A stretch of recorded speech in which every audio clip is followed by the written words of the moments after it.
Good evening, everyone. I hope I am clearly audible and visible as well. I, Jia, would like to take this opportunity on behalf of Dosci 2026 and Comsia 2026 to welcome all the dignitaries, management, organizers, researchers, and academicians and students to the second day of 7th Doctoral Symposium on Computational Intelligence, Doxy 2026, and Third International Conference on Computing Systems and Intelligent Applications, Comsia 2026, jointly organized by the School of Open Learning, University of Delhi, Institute of Engineering, jointly, University Institute of Engineering and Technology, a constitute college of Dr. APJ Abdul Kalam Technical University, Lucknow, India, Shahid Rajguru College of Applied Sciences for Women, University of Delhi, University of Calabria, Italy, Silicon University, Bhubaneswar, and AICT Lab. We are proud to have Springer as our publication partner and Elsevier SSRN as our poster paper partner. Overall, more than 2,920 papers have been submitted, and after a rigorous peer review process, only 490 papers have been registered with an acceptance ratio of only 17%. Yesterday, the conference has been inaugurated with the esteemed presence of our chief guest, Professor Anuji Agarwal, and the speakers of the day one were Dr. Priya Pachnayak, BSBI, School of Business and Innovation, Germany, Professor Kavita Khanna, South Asian University, India, Dr.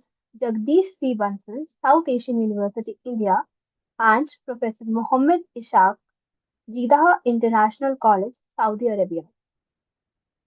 Continuing this journey of insightful discussion and knowledge sharing, we heartedly welcome you all to the second day of the program.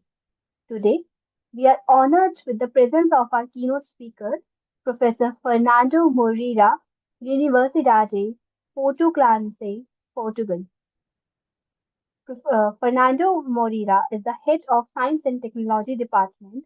He graduated in Computer Science 1992 and earned both an MSc in Electronic Engineering 1997 and a PhD in Electronic Engineering 2003 from the Faculty of Engineering in the University of Forte and Habilitation 2018.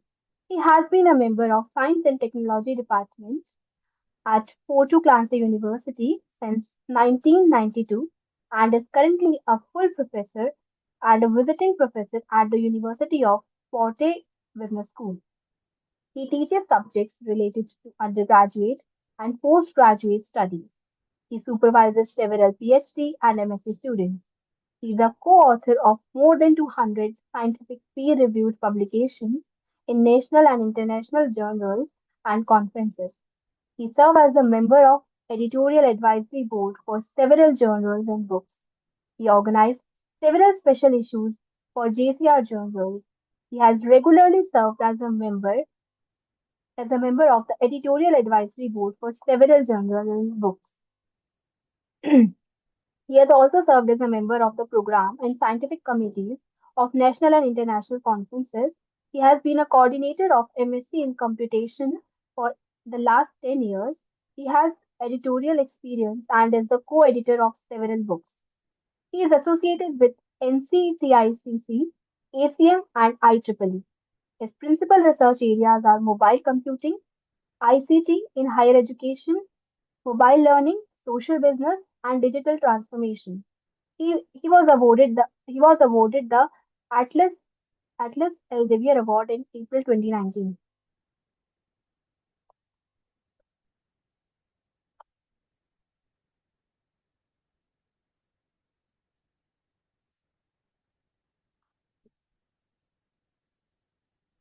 Hi, can I start my presentation?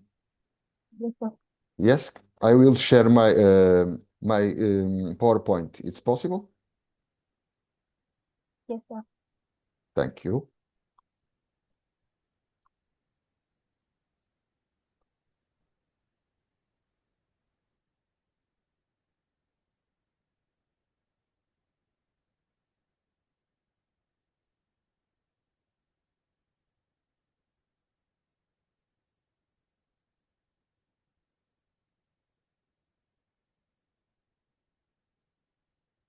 Could you tell me if you are seeing my PowerPoint? Yes, sir, it's clearly visible. Yes?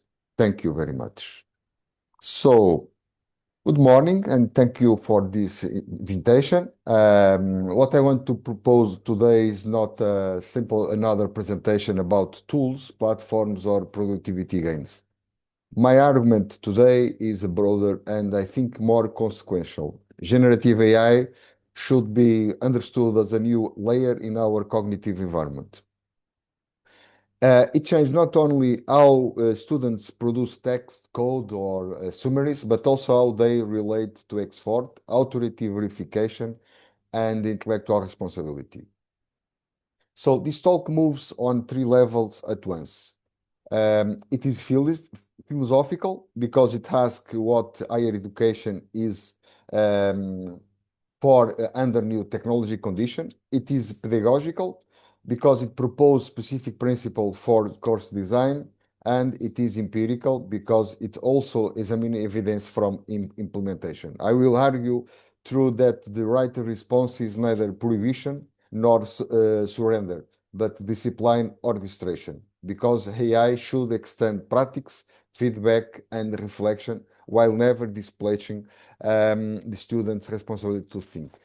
I will go too far quickly because I'm sorry, it's not okay, because you already present me in your first talk. So next one, I will show a little bit more. So this slide states the thesis in the simplest form. The university survives through judgments. The sentence is intentionally compact because it carries a great deal of philosophical weight. If you think historically, universities were never valuable merely because they store the information. Libraries, archives, and now search engines already do that. Their distinctive contribution has always been to form habits of inquiring, questioning assumptions, evaluation evidence, defending interpretation, and revising conclusion in light of criticism. Generative AI forces us to rediscover that mission. If a student can obtain an articulate essay introduction, a working Python script, or a respectable literature synthesis within seconds, then the educational bottleneck is no longer production. The bottleneck becomes evolution. Can the student explain why an argument is stronger than another? Can they identify an hidden assumption in a model output? Can they notice when a technical fluent answer rests on the conceptual misunderstanding? So a practical example can help to understand this. In a finance course, for example, an AI system may generate a perfectly serviceable explanation of discounted cash flow. Yet, what we actually need to know is if whether the student can justify the choice of discount rate under uncertainty, compare assumptions, and across scenarios and defend the reasoning in discussion. Is the judgment. Philosophically, this returns us to the classic idea. Education is not the transfer of statements, but the transforming intellectual character. In the age of instant output, judgment must before be made an explicit learning outcome rather than an assumption by product. So, I want this talk to be useful, not merely diagnostics. So, there are three takeaways I would like the audience to live with. The first is a set of principles. By principles, I mean stable design commitments. For example, that AI should support learning after students' effort, not replace it before effort. That verification based without, not presume. And the autonomy is an educational and it in self. The second takeaway is a set of routines. Routines matter because institutions often fail not at level of ideas, but at level of implementation. It is relatively easy to say that metacognition matters. It's harder to redesign a seminar, a programming lab, or a redesign assignment so that students must show how they arrive at an answer. I therefore focus on routines that are concrete enough to be used next week. Attempt first protocols, brief oral checks, annotated drafts reflecting logs, and AI constrained phase of work. The third one or third takeaway is evidence. I'm not claiming final answers, but I do want to show that when students experience AI within a structured framework, what they seem to value most is not the novelty of the technology itself, but the increased sense of agency it can support. If I were to summarize that spirit of the talk in a single practical sentence, I would be this: do not begin by asking which AI tool should be adopted. Being by asking what intellectual behavior do you want to make more visible, more demanding, and more defensible. The tools can then be aligned to that aim. Um, Even though this conference version is shorter than the full lecture, I'm keeping the original intellectual architecture because in order matters. We begin with the cognition and cognitive technology because before we redesign courses, we need to understand what kind of technological change we are dealing with.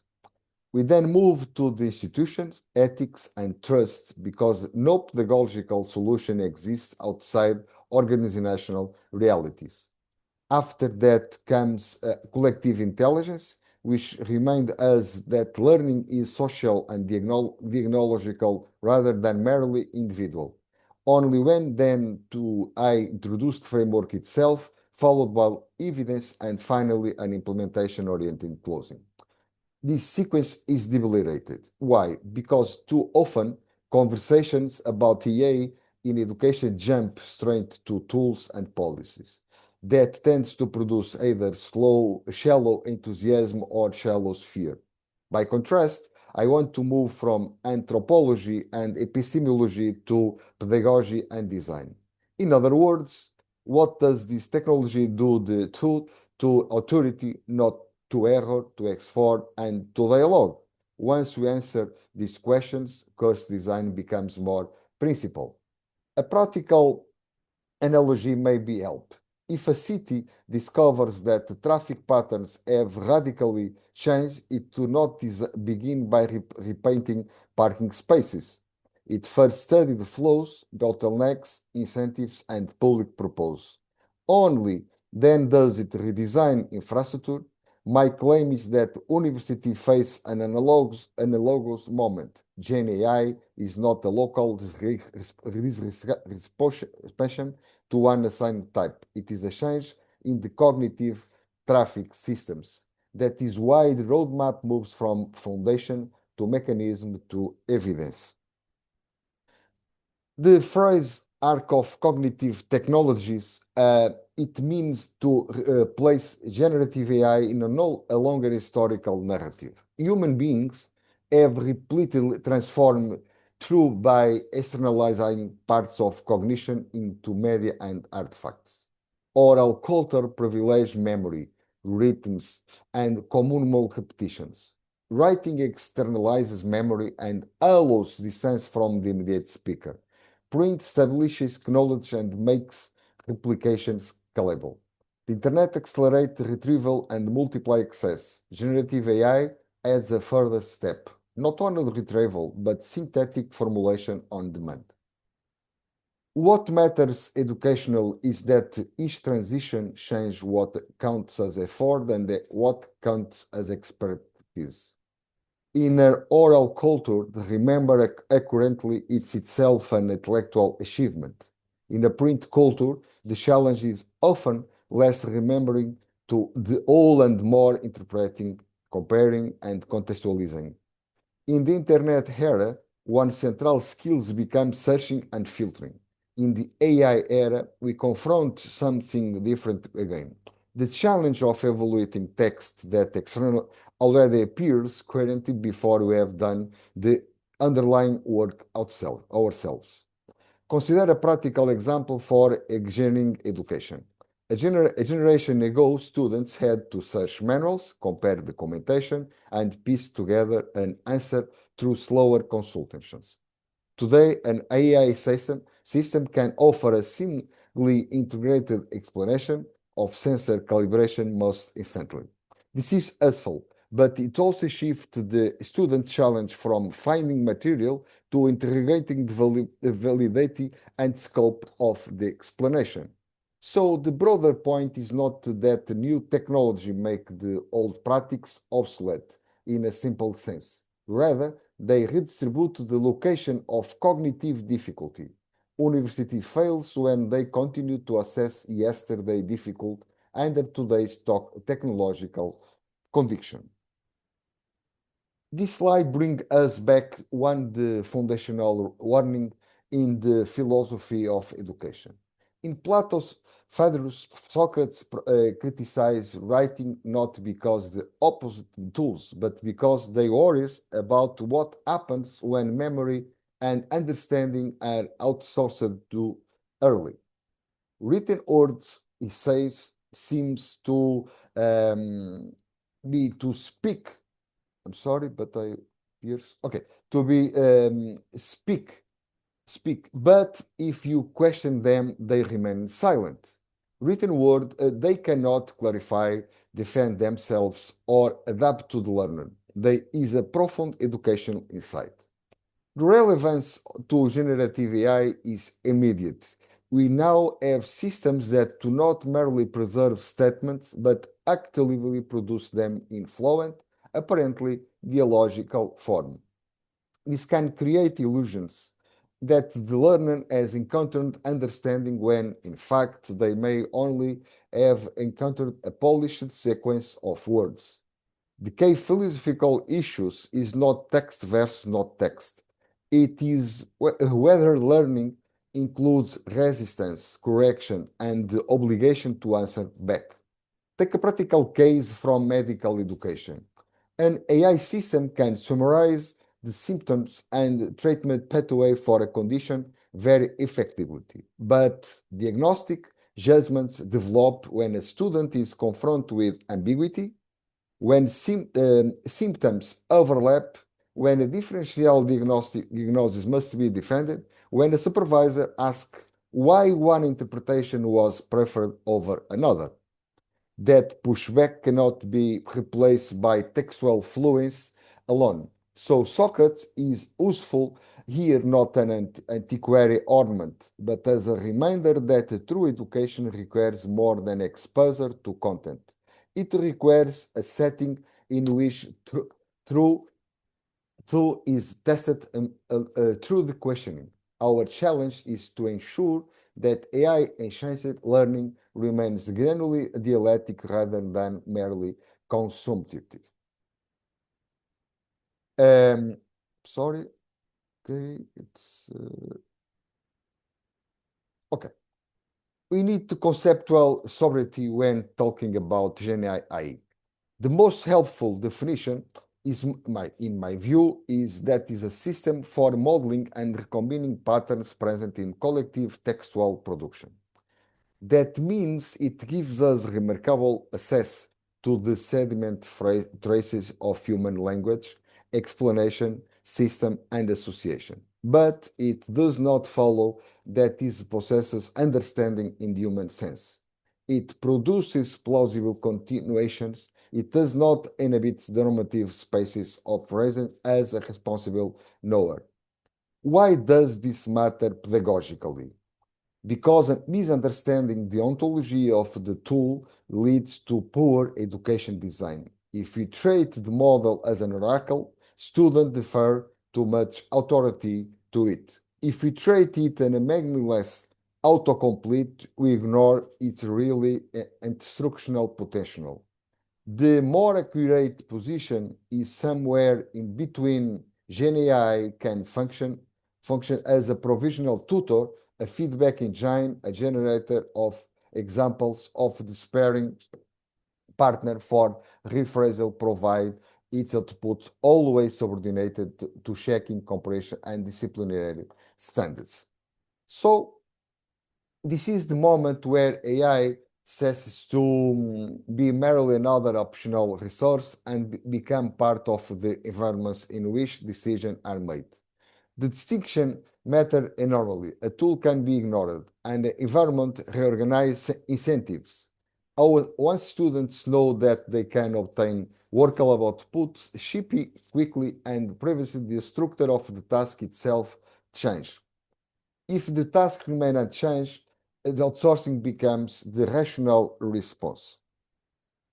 And I use the word friction very careful here. In current education discourse, friction is often treated as something to eliminate in its name of efficiency, but from a learning science perspective, that is only half true. Some friction is indeed wasteful. Badly organized platforms, repetitive administrative tasks, delayed feedback, and opaque instruction. Removing that kind of friction is human and sensibility. Yet another kind of friction is essential because it's a procedure where mental models are formed. So this provocative question is useful precisely because it focuses us to separate superficial reaction from structural diagnosis. Is generative AI destroying the university? The answer depends on what we think the university is. If the university is primarily an institution for credentialing output, then AI certainly disabilities. If but if the university is an instruction of cultivation, discipline, inquiring, argumenting, verification, and responsible autonomy, then AI does not destroy that mission. It exposes whether he have been designed for consistent enough. Again, here you can observe that here I want to emphasize on often overlooked institutional fact.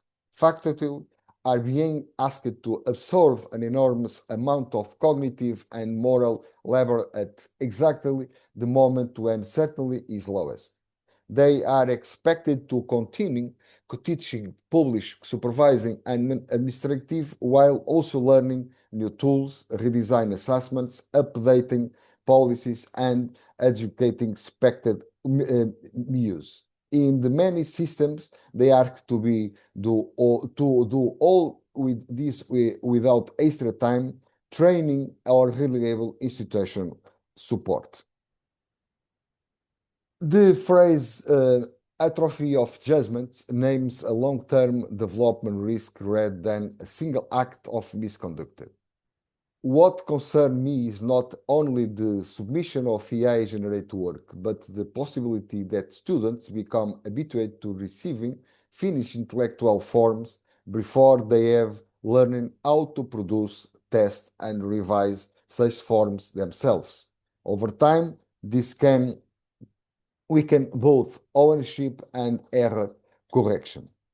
The idea is these three ethical principles are especially important because they prevent the conversation from collapsing into their pure innovation rhetoric or pure risk rhetoric. Autonomy matters because education is not supposed to end with dependence on support systems. However, advanced those systems may be.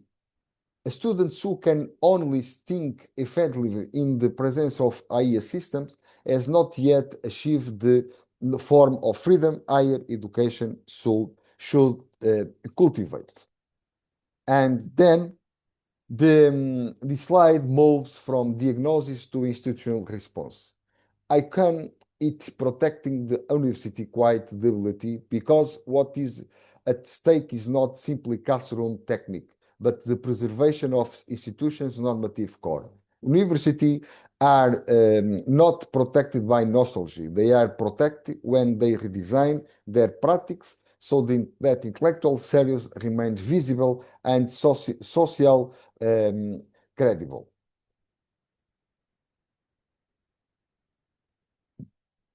Sorry, okay. This slide marks a conceptual turning point. We are now in a world where answers are abundant, but judgment remains scarce. That means the relative value of educational capacities has shifted. Search and retrieve still matter, of course, but they no longer enough. The more abundant surface level answer become, the more important it is to decide whether those answers are adequate, situated, evidence-based, and transferable. The notion of dialogue here is broader than classroom participation. I'm arguing that dialogue is the correction mechanism of cognitive intelligence. No individual learner, teacher, or AI system possess exhaustive understanding. What improves understanding is the instructor interaction between perspectives, levels of expertise, and forms of evidence. That's why I distinguish between vertical and horizontal dialogue. In vertical dialogue concern calibration. In the interaction between teacher and student, expertise helps identify misconception, reveal hidden assumptions, and introduce standard the novice cannot be generated alone. For this another side, horizontal dialogue concerns comparison and co-construction. Peers often reveal misunderstanding differences. They surface alternative formulation, tacit confusion, and practical strategy that expert may overlook because they acknowledge it too compressed. And then the dialectic triangle brings together three elements that education must keep in dynamic relation: personal memory, dialogue, and collective memory. Personal memory refers not simply to strong storage, but to internalized understanding, the concepts, distinctions, and procedures that become available for flawless use. Collective memory refers to the accumulated knowledge embedded in books, database, disciplinary tradition, and now also in AI artifacts. Dialogue is the mediating process that aligns, corrects, and animates the relation between these two. And it's interesting to observe that the important point is that educational frameworks are not mere checklists. They are condensation of theory in repeatable design. If you believe that judgments, autonomy, dialogue, and verification matter, then our pedagogy should make them structurally like rather than rhetorical admired. That is the proposed of the grand architecture I'm proposing. The framework draws together three traditions that are often discussed separately: active learning, cognitive progression, and observable engagement. Their combination matters because each solves a different problem. Active learning address passively. Bloom type of progression address development sequencing. ECAP style thinking address the ability of engagement distinguishing passive recept from active, constructive, and interactive participation. A practical example from business education may illustrate the value of this combination. For instance, students studying market entry strategies may first encounter the concepts through a concise briefing, and then work to a constraint case, then discuss trade-offs, then defend the decision orally. The framework helps specify not only what content is covered, but what kind of cognitive work is expected to at each stage and how AI can or cannot be supported it. The health model that I propose is intentionally simple in structure but ambitious in the implication. Three pillars, three phases. The reason of this that simplify is practical transferability. If framework is too complex, faculty will admit it to not use it. The three pillars, active learning, Bloom progression, and ECAP, give us a way to design not merely content coverage, but cognitive movement. The three phases, theoretical practice, laboratory practice, and autonomy study, give us a weekly rhythm that can be adapted across disciplines. These disciplines could be applied in different educational moments. If I had to reduce the framework to one operational law, it would be this: support, not substitute. That principle may sound obsolete, but it becomes demanding when it translates into the practice. Support means AI enters after student effort, not before. It helps clarify, question, compare, or extend. It does not preempt the need for the learner to formulate an idea, take a position, or attempt a solution. The reason sequencing matters so much is that cognition is path dependent. A learner who first struggles to explain a concept and then receives corrective feedback is in a very different epistemic position from a learner who would first receive a finished explanation and only later pretends to internalize it. The same output may appear at the end, but mental formation is not the same.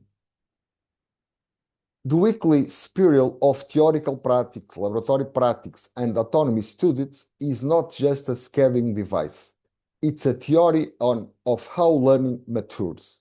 The spiral structure matters because it rejects two educational myths at once. First, that explanation alone produces understanding. Second, that the practice without reflection is enough.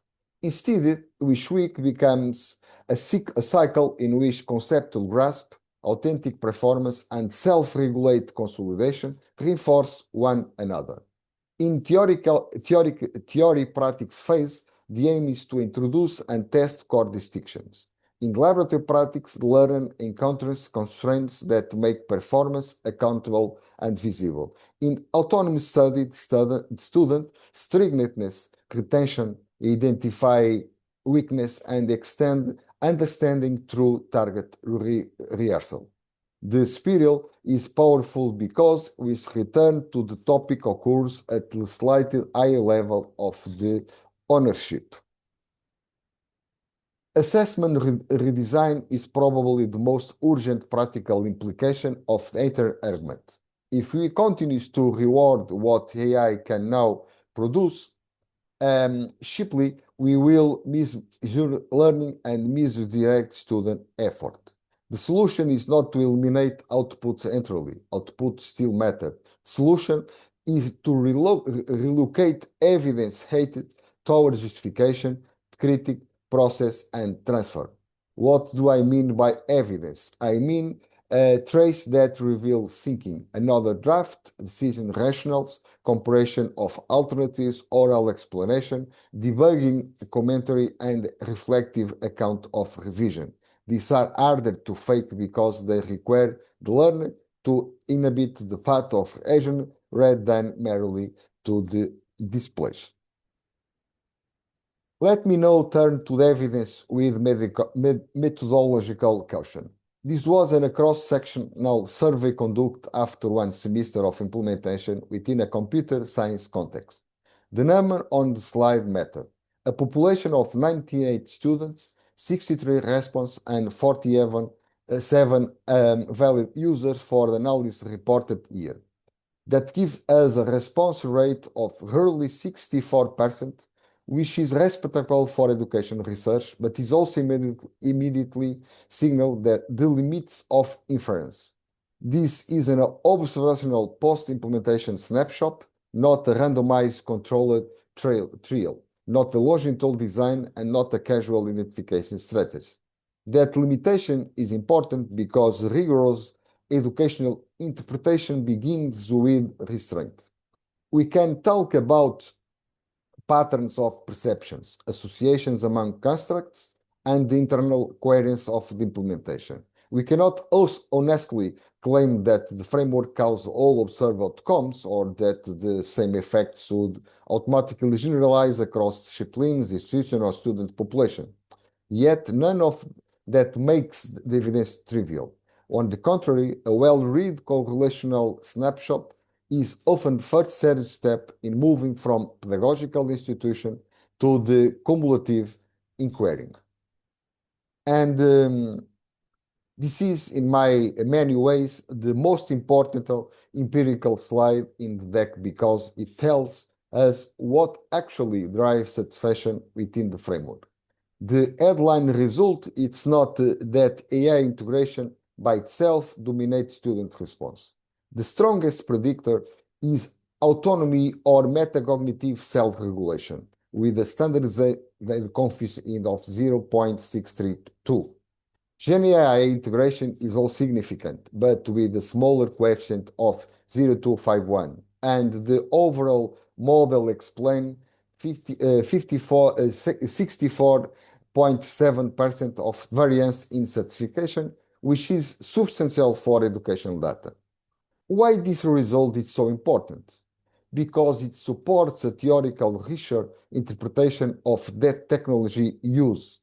Students do not appear to value AI most when it sample make work easier or faster.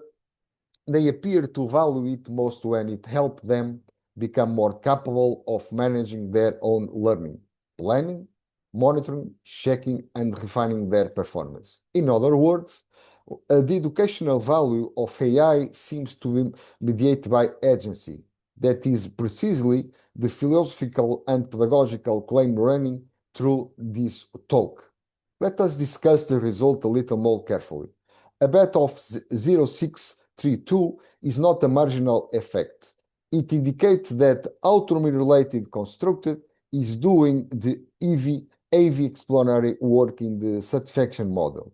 The GenAI variable matter, but the data suggests that AI is not the destination. It is a secondary contributor whose value depends on how it's pedagogical organized. This is an important corrective to simplistic narrative in which student approval is assumed to flow direct from technological novelty. And let me close by, I think my time it's finished. Let me close by returning the three reasonable lines that I think capture the practical, philosophical, and whole presentation. First, interface. Design roles for AI. Do not leave its use undefined because undefined use defaults to convenience rather than pedagogy.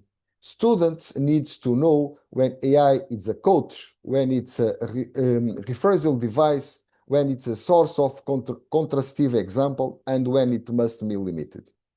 Second, authenticity. Constrain AI where competence is being judged. This do not mean rejection technology. It means recognizing that there are moments in the education when the institution has to know what the students can actually do, explain, justify, and transfer. Authenticity is not anti-technology, it's pro-accountability. Third, metacognition. Build self-regulated learners. If there are one thread connective the philosophical argument, the framework and the empirical evidence, it's that autonomy remains the educational horizon. Students should live not merely with more polished output, but with strong habits of learning, checking, revising, and defending their thinking. To the end with final example, imagine a graduate who enters a workplace saturated with AI systems. Their long-term value will not lie in being the fastest person to generate a draft. It will lie in being the person who can decide whether the draft is fit for purpose, what is missing, what must be verified, and what ethical or strategic consequences follow from acting on it. That is why the final formulate matter, done with AI, not done by AI. It's a short, but is a constraint the educational stance, I believe. Thank you so much for your attention. I'm available if you want to discuss some question with you. Thank you very much.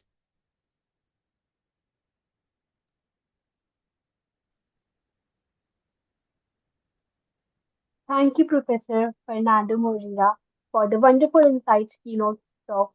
Your perspective on digital transformation and emerging technologies have been truly enriched our understanding.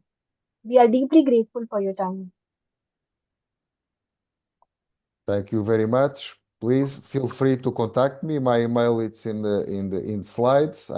I'm open to collaborate, to do research, publications, projects, and another talks in the lessons, invited lessons, or keynote speech. Thank you very much for your attention. Bye. Now,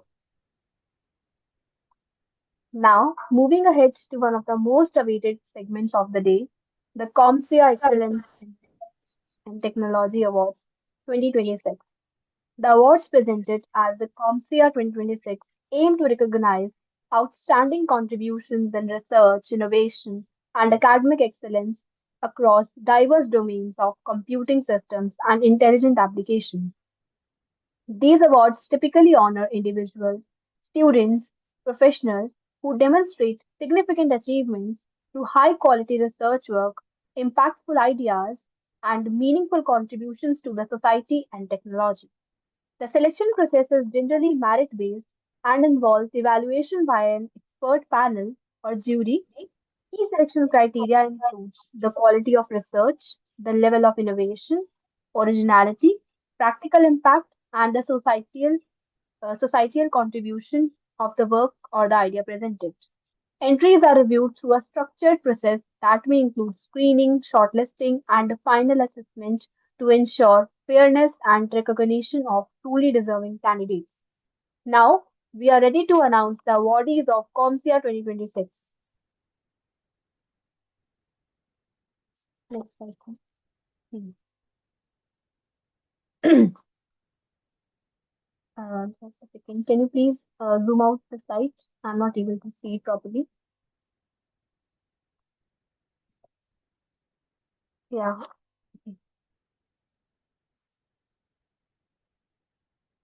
I can see the presentation.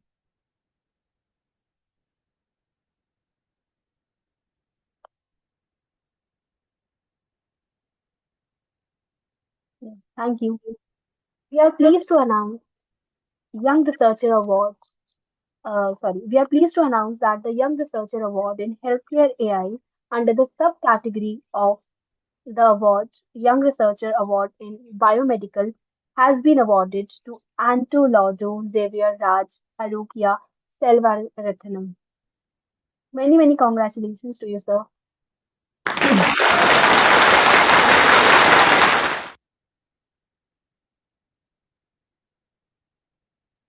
Next slide, please. We are delighted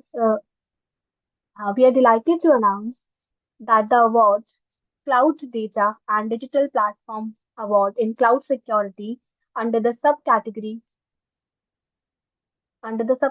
Cloud Security and Compliance Leadership Award has been awarded to Ashok Kumar Kanagala. Many congratulations to you, sir.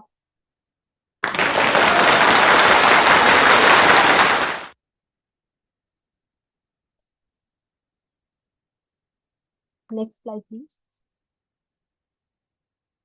Now, we are delighted that the award, Cloud Data and Digital Platform Awards, has been awards in enterprise privacy under the subcategory Data Security and Privacy Leadership has been awarded to Arun Kumar Ellen Govin. Many congratulations to you, sir.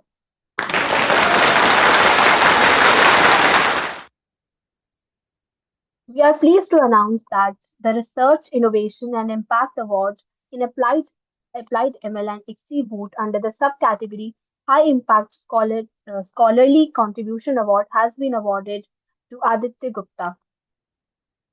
Many congratulations.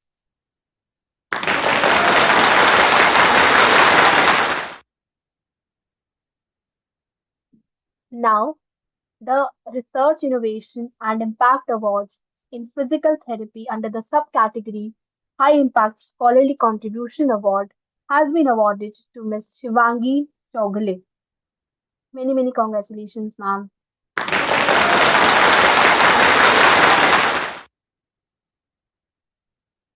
Now, moving to next, the award Software and Enterprise Solution under the subcategory of Low Code or No Code Platform Innovation Award has been awarded to Milind Pari. Many congratulations.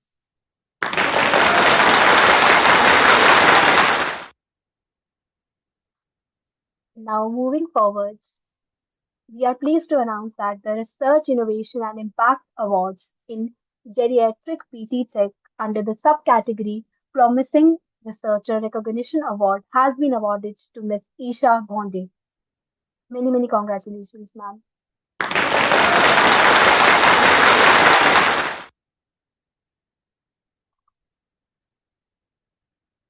The Artificial Intelligence and Advanced Technology Awards under the subcategory Networking Infrastructure and Cybersecurity Leadership Award has been awarded to Sandeep Kumar Reddy Basireddy.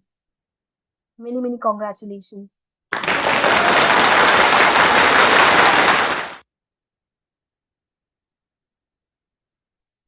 Now, we are honored that the Cloud Data and Digital Platform Award under the subcategory Data Security and Privacy Leadership Award has been awarded to Projal Kumar Ghosh.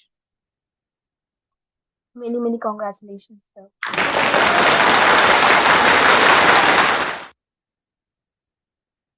Now, moving forward, the Research, Innovation and Impact Awards in Deep Learning for Healthcare Diagnostics under the subcategory Research Excellence and Innovation Award has been conferred upon Muhammad Masoom Billah. Many, many congratulations.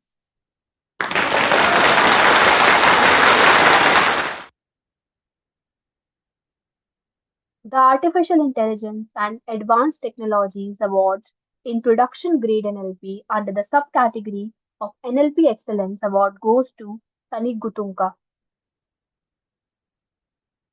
Many, many congratulations.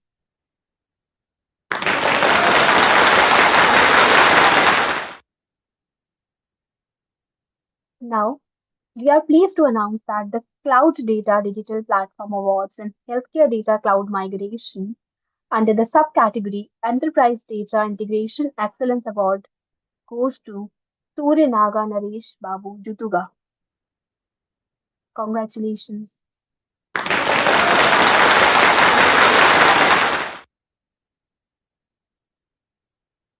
The Research Innovation and Impact Awards in Interdisciplinary AI under the subcategory AI-driven Research Excellence Award goes to Mohammad Mehdi Hassan Melon.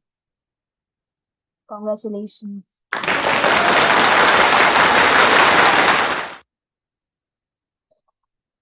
We are now pleased to announce that the Research, Innovation and Impact Awards in Next Gen Wireless AI under the subcategory Research Excellence and Innovation Award goes to Sahil Garg. Many, many congratulations.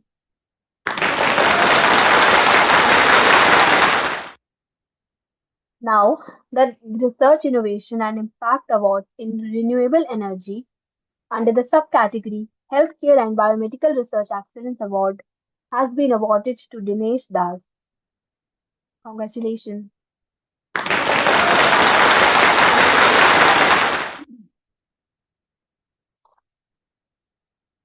Now, continuing further, the Manufacturing and Industry 4.0 Awards in Cyber Resilience under the subcategory Industrial Cybersecurity Excellent Award goes to Partha Chakraborty.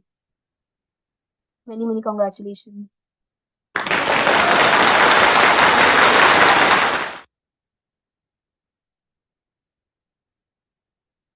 We are now pleased to announce that the Research, Innovation and Impact Awards in Risk Management under the subcategory Research Excellence and Innovation Award has been awarded to Jahangir Sheikh. Sincere congratulations.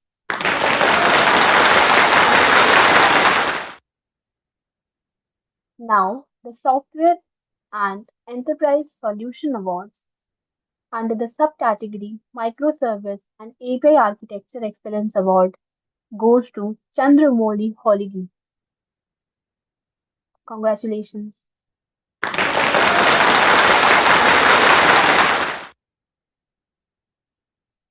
Now, the Cloud Data and Digital Platform Awards under the subcategory Enterprise Data Integration Excellence Award has been awarded to Shashank Srivastav. Sincere congratulations.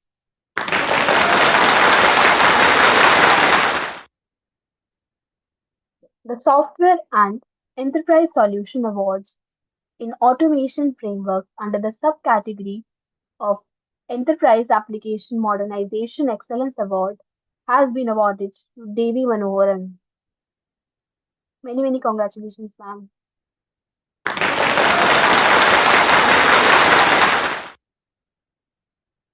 The Research Innovation and Impact Awards in Aerospace Electronics under Translational Research Innovation Award goes to Selvam Rajendran. Many congratulations, sir.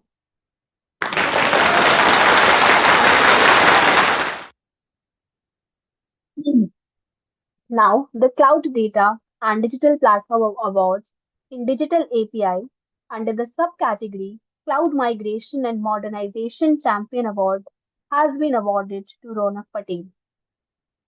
Many congratulations.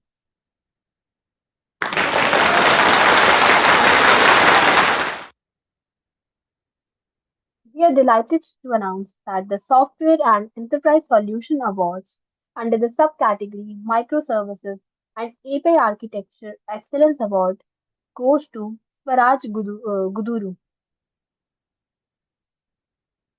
Many congratulations. Now, moving forward, the Cloud Data and Digital Platform Awards in Vector Infrastructure under the subcategory Platform Engineering Acceleration Award goes to Anil Manakali Masakkal.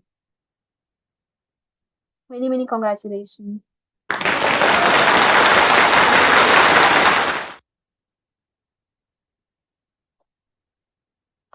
Now, the Software Enterprise and Solution Award under the subcategory Software Architecture and Leadership Awards goes to Ravi Shankar Nathukulla.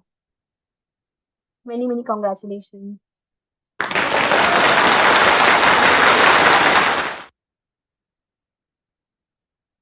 We are delighted to announce that the Manufacturing and Industry 4.0 Awards in Automation under the subcategory Industrial Automation Leadership Awards goes to Prashant Mawani. Many congratulations.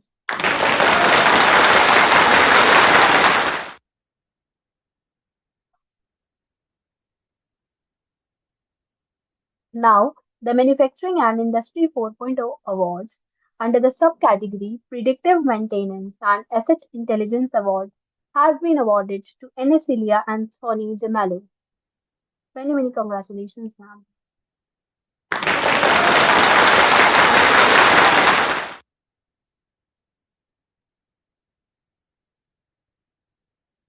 We are delighted to announce that the Cloud Data and Digital Platform Awards in Real-Time Retail Analytics and under the subcategory Cloud AI Data Platform Excellence Award goes to Sripal Reddy Bolla. Many congratulations.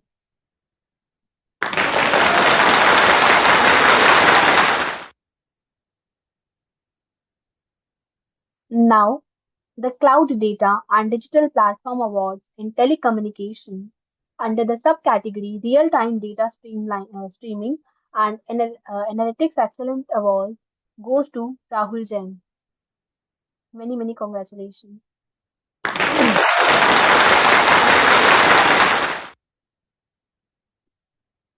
Now, we are delighted to announce that the Cloud Data and Digital Platform Awards under the subcategory Real-Time Data Streaming and Analytics Excellent Award goes to Radhakant Sahu. Many congratulations.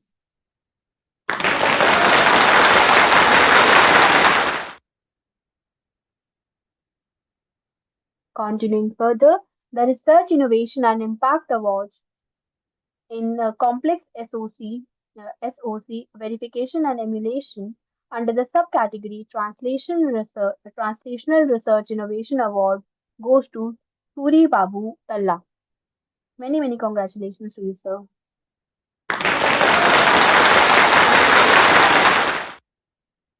Now, the Cloud Data and Digital Platform Awards in Secure Cloud Native Platform Migration under the subcategory Platform Engineering Excellence Award has been awarded to Navinath Korimiseti. Congratulations to you, sir.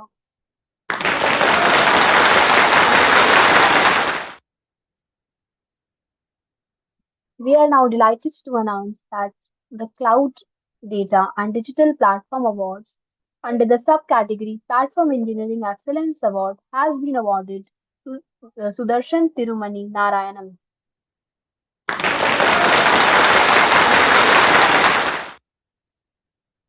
Now, the Cloud Data and Digital Platform Awards in Healthcare under the subcategory Enterprise Data Integration Excellence Award goes to Ashwini Pankaj Mahajan.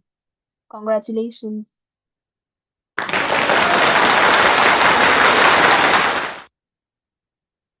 We are pleased to announce that the Cloud Data and Digital Platform Award and in Data Cloud Onboarding Frameworks under the subcategory Cloud Migration and Modernization Champion Award goes to Sindhu Simhadri. Many, many congratulations.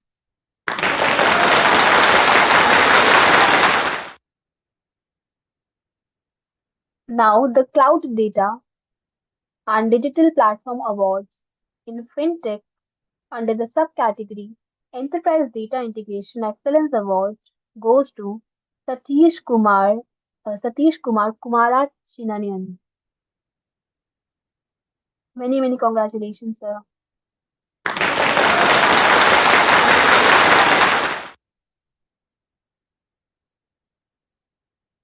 Next slide, please. Now, we are pleased to announce that the Cloud Data and Digital Platform Award in Data Modernization under the subcategory Cloud Migration and Modernization Champion Award goes to Rankin Katakam. Congratulations.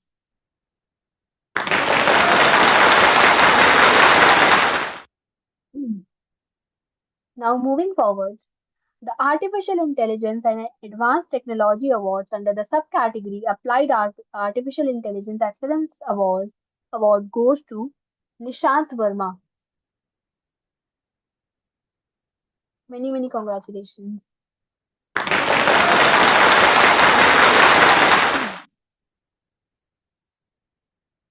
We are now pleased to announce that the Cloud Data and Digital Platform Awards under the subcategory Cloud Security and Compliance Leadership Award has been awarded to Sunil Kumar Rawat. Many, many congratulations.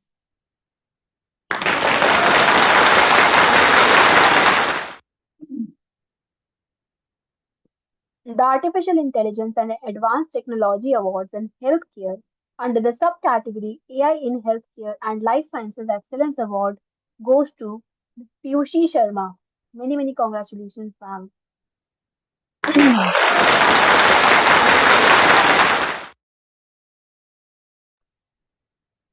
We are now pleased to announce that the Cloud Data Digital Platform Awards in SAP or HANA Lifecycle Automation under the subcategory Cloud Migration and Modernization Champion Award goes to Venugopal Rapeli. Many, many congratulations to you, sir.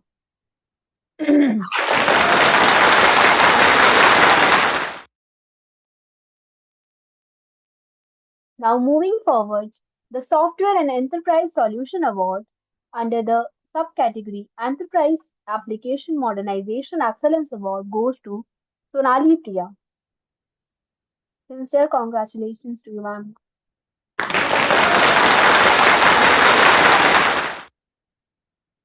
Now, moving further, the Software and Enterprise Solution Awards in Mobile App Deconstruction and Modular Architecture under the subcategory Agile and Scaled Agile Implementation Excellence Award goes to Ravi Kumar Dwivedi.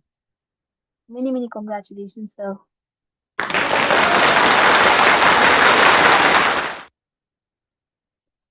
We are now pleased to announce that the Artificial Intelligence and Advanced Technology Awards in Multicast Infrastructure Under the subcategory Networking Infrastructure Cybersecurity, Leadership Award goes to Sasikumar Sadayan. Many congratulations to you, sir.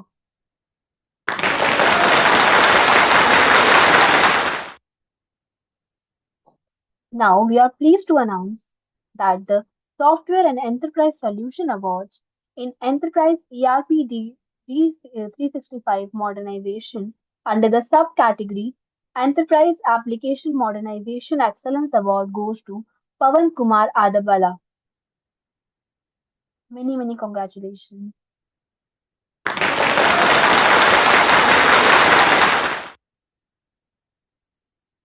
The Artificial Intelligence and Advanced Technologies Awards in Foundational AI Infrastructure Development under the subcategory Networking, Infrastructure and Cybersecurity Leadership Award goes to Vijay Bhaskar Methuku. Many congratulations.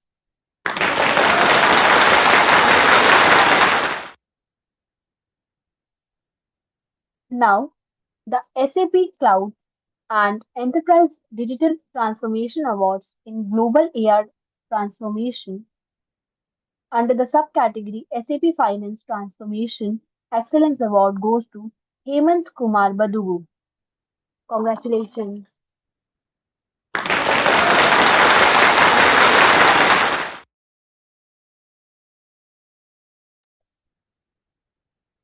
The Artificial Intelligence and Advanced Technology Awards in 5G Edge Platform Architecture under the subcategory Edge AI and Embedded Intelligence Award goes to Naveen Kumar.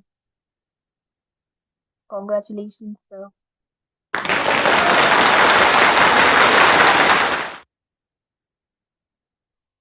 We are now pleased to announce that the Software and Enterprise Solution Awards in Architectural Execution for Enterprise Solutions under the subcategory Software Architecture Leadership Award goes to Zima Patel.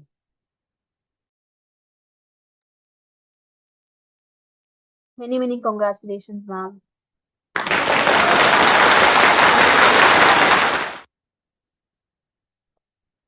Now, the Artificial Intelligence and Advanced Technology Awards in AI Engineering in Financial Technology under the subcategory AI in Finance and FinTech Innovation Award goes to Kaushik Anitha Raja.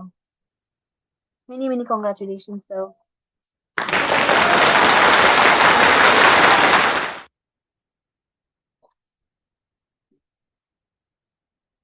Now, the Cloud Data and Digital Platform Awards in Critical Cloud Security and Compliance Operations under the subcategory of Cloud Security and Compliance Leadership Award goes to Swapna Arora. Congratulations.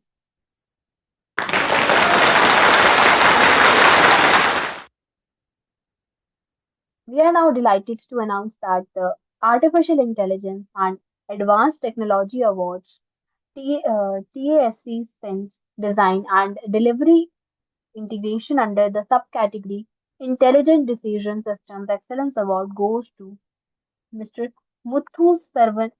Sarvanan Ramachandran. Many congratulations.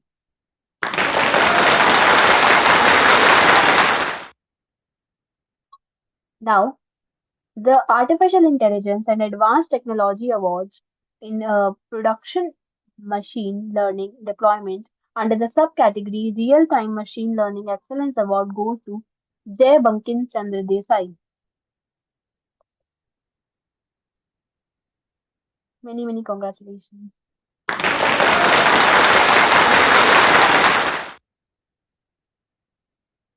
Now, last but not the least, the Software and Enterprise Solution Awards in Full Vertical PLM System Architecture under the category of Software Architecture Leadership Award goes to Swami Venkatesh Mandipu.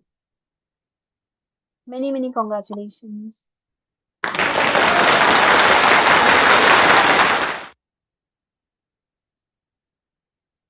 Heartiest congratulations to all the awardees. Now, as we approach the conclusion of today's session, We sincerely thank all the participants, speakers, and the organizers for making this event a grand success. We warmly invite you all to be a part of our upcoming conferences and symposium. Now, to formally conclude the program, I would now like to invite Dr. Upendra Kumar, Joint Convener, Doxy 2026 and Comsia 2026 for the concluding speech. Thank you for calling me. Good afternoon, everybody. Am I audible? Yes, sir, you are clearly audible. I, on behalf of Organizing Committee of 7th Doctoral Symposium on Computational Intelligence, Dosci 2026, and 3rd International Conference on Computing and Communication Systems for Industrial Applications, Comsia 2026, feel honored and privileged to get opportunity to propose vote of thanks on this closing ceremony. First and foremost, it's my honor and privilege to convey my thanks and gratitude to Chief Guest Professor Anuji Agrawal, Department of Operational Research, University of Delhi, who, in spite of busy schedule, has found the time to grace the ceremony of 7th Doctoral Symposium on Computation and Intelligence, DOSCI 2026 and COMSIA 2026, and blessed us with her profound wisdom.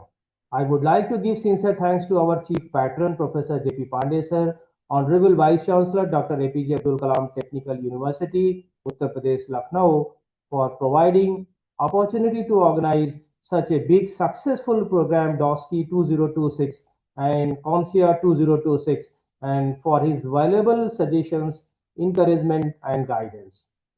I would like to give sincere thanks to the patrons of the symposium, head of our IET family, Professor Vineet Kansal sir, Director IET Lucknow, and Professor Payal Mago, Director Campus of Open Learning, Delhi University for their leadership, continuous support, guidance, and creating an ecosystem for organizing such a smooth conduction of program. I am also thankful to them for gracing us with their kind words. I would like to give a special thanks to our General Chair, DOSCI 2026, Professor Divakar Singh Yadav.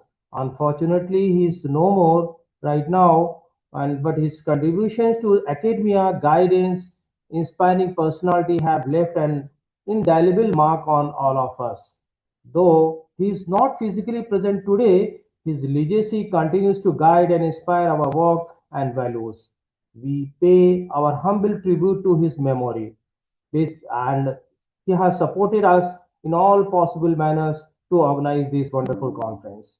I would like to give a special thanks to our head of department, IIT Lucknow, Computer Science and Engineering, Professor Girish Chandra sir and Professor Ajay Jaiswal, Principal, School of Open Learning, Delhi University, for creating such a wonderful academic culture and environment without which it was not possible to conduct such a successful program. I am thankful to our first keynote speaker, Dr. Priya Patnaik, BSBI School of Business and Innovation, Germany. Second keynote speaker, Professor Kavita Khanna, South Asian University, India. Third keynote speaker, Dr. Jagdish C. Bansal, South Asian University, India. And our fourth keynote speaker of today's session, Professor Fernando Moreira, Portugal, for their valuable keynote addresses. Thank you all. We had an opportunity to hear your thoughts, and this will surely be going to be encourage us in our future events. I am very much thankful to the editorial chair members, Professor Girish Chandra sir, Dr. Manik Chandra, Dr. Nathan Singh, Dr. Pawan Tiwari, and others for providing us their non-stop support and great contribution to DOSCI 2026 and COMSIA 2026. I'm very much thankful to the technical program chairpersons and other members for their wonderful contribution in this symposium and conference. I'm thankful to all the advisory committee members, all the head of departments of collaborating institutes, faculty members, their team to provide valuable suggestions and support. I am thankful to our conveners of the program. Especially thanks goes to Dr. Deepak Gupta, who is the main organizer of both the conference, DOSCI 2026 and COMSIA 2026, Dr. Aditya Kamparia, BBAU Amethi, Dr. Nathan Singh, IIT Lucknow, Dr. Pawan Kumar Tiwari, IIT Lucknow, and co-conveners Dr. Manik Chandra, IIT Lucknow, Abhinav Balasubramanian, NVIDIA Corporation USA, and organizing chair members for their hard work and great efforts to make this successful program. I am also thankful to all the dignitaries, attendees, students, participants connected through Zoom or YouTube link, researchers present over here. Finally, last but not the least, we have been fortunate enough to be backed by the team of very motivated and dedicated students committee, volunteers, staff members, media persons who have given 24-hour support for smooth conduction of this program and turning this to a great success. Thanks once again to all for making this event successful. Over to you. Thank you so much, sir, for your inspiring concluding remarks. So, before we wrap up, I request everyone to please switch on their camera for a group photograph.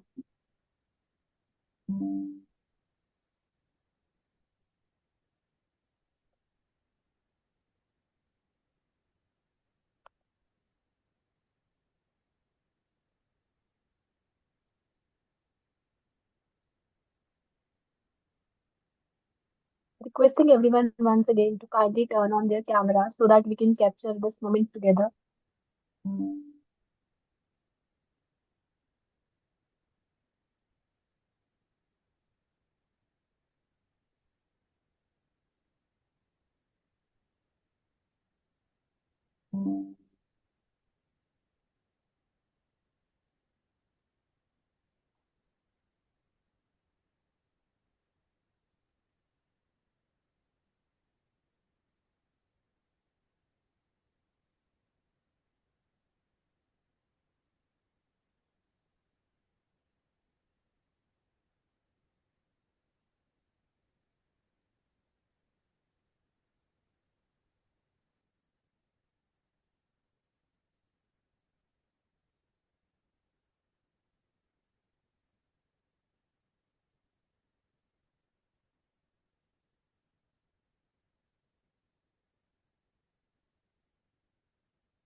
All right. Thank you, everyone, for your presence and participation.